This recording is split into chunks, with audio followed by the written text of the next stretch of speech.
बच्चों, कैसे हैं आप लोग? मैं जया। आइए हम लोग एसएसटी को कंटिन्यू करते हैं। इससे फर्स्ट वाले पार्ट में हमने क्या देखा था?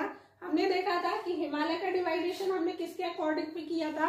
तो हमने लैंड एरिया के अकॉर्डिंग डिवाइड किया था हिमालय को, कि हिमालय के अंदर आने वाले कौन कौन से स्टेट हैं और ये किन क्षेत्रों तक फैला हुआ है। ठीक है, आज जो हम डिवाइडेशन पढ़ने जा रहे हैं वो किसके अकॉर्डिंग पढ़ने जा रहे हैं? रिवर वैली के अकॉर्डिंग, यानी कि हिमालयी क्षेत्र में फैली हुई जो नदियां हैं ये कौन कौन से क्षेत्रों का निर्धारण करेंगी, यानी कि ये किन, जैसे यहाँ पे पंजाब हिमालय दिया हुआ है, कुमाऊं हिमालय, नेपाल हिमालय और असम हिमालय।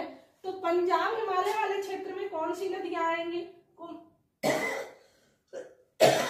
सॉरी। और कुमाऊं हिमालय वाले क्षेत्र में कौन सी नदियां आएंगी?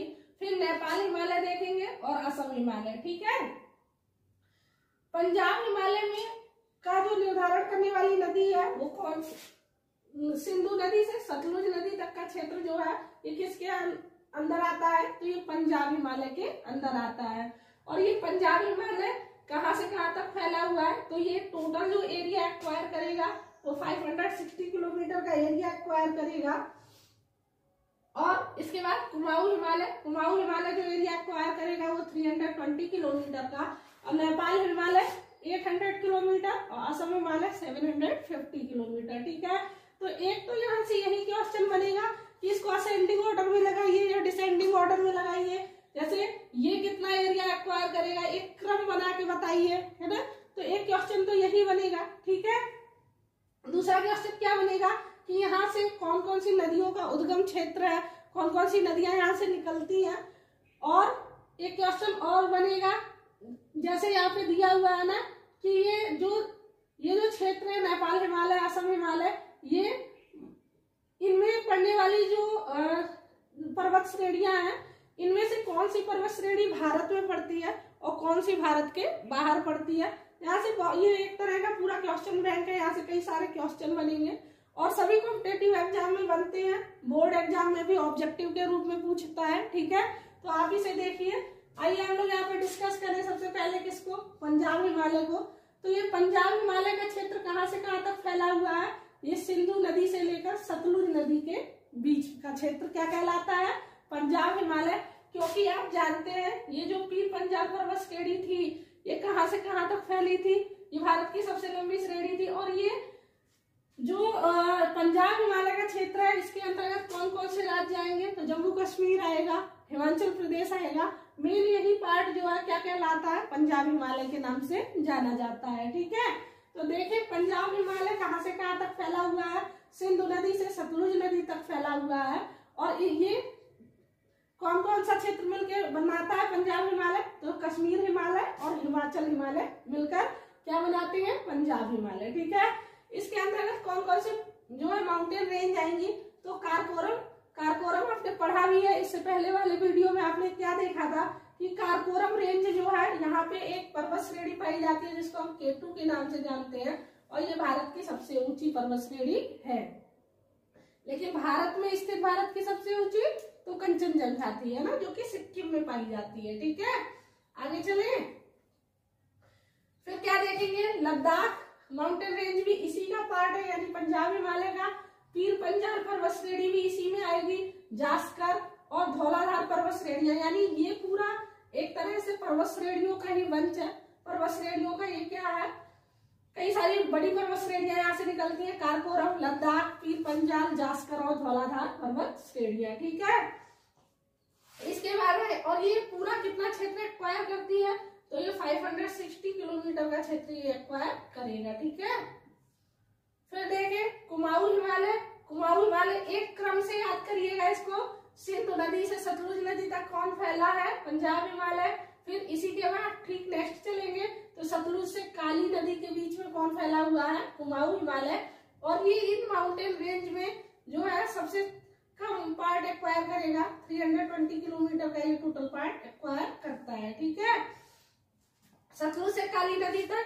और यहाँ पे जो पर्वत चोटी है नंदा देवी पर्वत चोटी, ये यहाँ की सबसे ऊंची चोटी है। ठीक है, इसके बाद कहाँ आएंगे? तो नेपाल हिमालय, क्योंकि हिमालय का ज्यादातर विस्तार इसी नेपाल वाले भाग में है, ठीक है। माउंट एवरेस्ट भी यहीं पड़ता है ना, तो नेपाल हिमालय वाले क्षेत्र में ही सबसे ज्यादा किसका विस्तार है, हिमालयी क्षेत्रों का विस्तार है।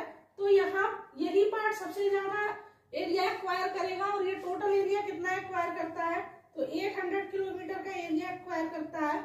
और ये कहाँ से कहाँ तक फैला हुआ है, तो काली नदी से तीस्ता नदी के बीच में, ठीक है। यहाँ पे जो पर्वत श्रेणियां पड़ेंगी कौन कौन सी, माउंट एवरेस्ट, कंचनजंगा, धौलागिरी, मकालू पर्वत श्रेणियां। अब यहाँ से एक क्वेश्चन ये बनेगा कि इनको क्रम से सजाइए, इनको सीक्वेंस वाइज लगाइए कि कौन सी पर्वत चोटी कितनी ऊंची है, ठीक है। और एक क्वेश्चन ये कि इनमें से निम्नलिखित में से ये जो पर्वत श्रेणियां आपको दिख रही हैं, इनमें से कुछ यहाँ से, कुछ यहाँ से, कुछ यहाँ से रखेंगे और पूछेंगे निम्नलिखित में से कौन सी पर्वत श्रेणी भारत में स्थित नहीं है। तो आपको ये क्रम याद रहेगा, तभी आप इसको सही से अटेम्प्ट कर पाएंगे, नहीं तो आपका क्वेश्चन छूट जाएगा। तो पंजाब हिमालय में काराकोरम, लद्दाख, पीर पंजाल, जास्कर और धौलाधार पर्वत श्रेणियां हैं। कुमाऊं हिमालय में जो है, जो क्षेत्र फैला हुआ है कहाँ से, सतलुज नदी से काली नदी के बीच में। फिर पंजाब हिमालय में माउंट एवरेस्ट, कंचनजंगा, धौलागिरी और मकालू पर्वत श्रेणियां हैं।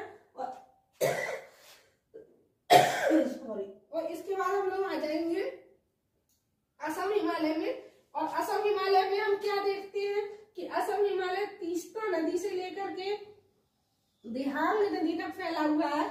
और आप जानते हैं ये दिहांग नदी जब भी आपसे क्या पूछता है, जब भी आपसे पूछता है कि नदियों की सहायक नदियां कौन सी है, तो दिहांग में पूछेगा। तो दिहांग नदी किसकी सहायक नदी है, ये ब्रह्मपुत्र की सहायक नदी है। और ब्रह्मपुत्र नदी क्या करती है, अरुणाचल और अरुणाचल वाले क्षेत्र में क्या करती है, ये भारत के सबसे ईस्टर्न पार्ट का बॉर्डर बनाती है ना। भारत के सबसे ईस्टर्न पार्ट का बॉर्डर कौन बनाएगा, तो ब्रह्मपुत्र नदी। और इसी की एक सहायक नदी, यानी इसी की जो है क्या करेगी, दिहांग नदी है ना। तीस्ता से दिहांग नदी के बीच के क्षेत्र को हम असम हिमालय के नाम से जानते हैं। और ये कहाँ पड़ेगी, तो असम और अरुणाचल वाले क्षेत्र में दिहांग नदी बहती है, ठीक है। यहाँ पे जो पर्वत श्रेणियां पाई जाती हैं वो कौन सी हैं, कूला कांगड़ी, नामचा बरवा। नामचा बरवा तो हमने इससे जब लास्ट वाला पार्ट पढ़ रहे थे, इससे पहले वाला पार्ट मीन्स, तो हमने वहां पे नामचा बरवा देखा था। ये नामचा बरवा कौन से क्षेत्र में आता है, ये आप कई बार बुक में देखेंगे। नामचा बरवा ये अरुणाचल प्रदेश का क्षेत्र है, ठीक है। और ये नाग पहाड़ी क्षेत्र, यानी नाग पहाड़ी क्षेत्र, नामचा बरवा। और कूला कांगड़ी किसका पार्ट है, तो असम हिमालय का पार्ट है। और ये जो टोटल एरिया एक्वायर करेगा ये कितना, 750 किलोमीटर का एरिया एक्वायर करेगा। क्यों, क्योंकि हिमालय इधर से जाकर के, यहाँ पे तो ये बहुत बोर्ड पार्ट है लेकिन इधर नैरो पार्ट है, लेकिन इसका विस्तार ज्यादातर भारत के इन्हीं भागों में, यानी नेपाल हिमालय और असम हिमालय में है। तो नेपाल हिमालय में टोटल कितना है, 800 किलोमीटर, और असम हिमालय में कितना है, 750 किलोमीटर। और फिर इसके बाद किसका भाग आता है, पंजाब हिमालय। और सबसे कम एक्वायर करता है कुमाऊं हिमालय, ठीक है। उम्मीद है आपको ये अच्छे से समझ में आया होगा। अगर कोई प्रॉब्लम हो तो आप मुझे कमेंट करिएगा। अगर आपको ये अच्छा लगा हो तो आप प्लीज हमारे चैनल को लाइक करें और सब्सक्राइब करें। Thank you for watching.